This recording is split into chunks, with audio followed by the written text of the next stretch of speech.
চেঙাৰত ৪ নং বাগমাৰা চৰত মূৰে কপালত হাত দিছে কৃষকসকলে।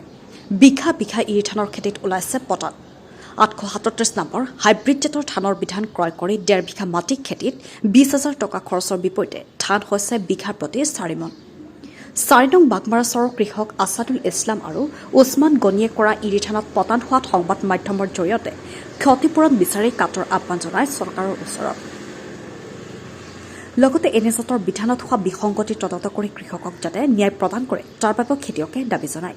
ডুপ্লিকেট ধানৰ বিধানটো দিলে গতিকে আপুনি ক্ষতিপূৰণটো তেওঁ দিব লাগিব। 2 বিঘা 2 বিঘা পতান হৈছে আপোনাৰ ক্ষতিটো হোৱাৰ পৰে কিমান হ'ব এতিয়া বৰ্তমান 2 বিঘা মাটিত? 8 বিঘা মান 8 মন মান হ'ব। 8 মন।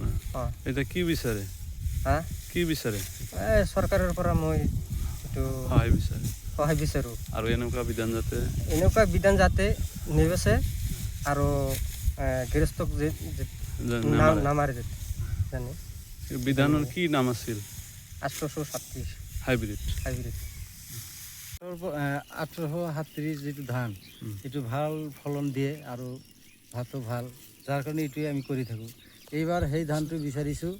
চাওক এইবাৰ কি ধান দিছে, পতান ওলাইছে, ধান নাই। আমি 1.5 বিঘা খেতি কৰিছোঁ আৰু 900 টকা কিলো ধানৰ দাম লৈছে। এই ধানৰ দাম লৈছে। গতিকে আমাৰ কেই বিঘা মাটি কৰিছিলে? আমি টোটেলি ইয়াতে 1.5 বিঘা 2.5 বিঘা হ'ব আৰু 1.5 বিঘা মাটিত কিমান মান ধান হ'ব? মোৰ আইডিয়া যোৱাবাৰ কৰিছিলোঁ সেই হিচাপত 30-32 মান কৰি হয়। সেই অনুপাতে মোৰ 45-48 মান ধান হ'ব লাগে। এইবাৰ কিমান হৈছে? এইবাৰ আমাৰ ধান এইখিনি কাটিলোঁ, এইটো চালে আৰু এইখিনি চাব, ইয়াতে পতান অনুমান সব মিলি 5-6 মান ধান হ'ব আৰু। আপোনাৰ খৰচ কিমান 1.5 বিঘা মাটিত? 1.5 বিঘা মাটিত কমেও মোৰ 20-25 হাজাৰ টকা খৰচ হৈছে।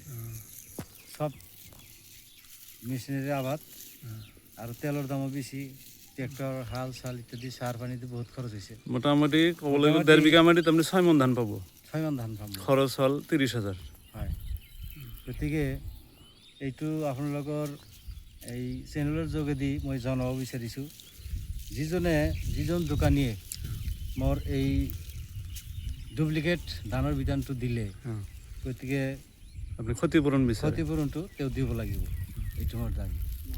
বাগমাৰা চৰৰ পৰা আব্দুৰ ৰহিমৰ ৰিপৰ্ট, নিউজ 23 আনি।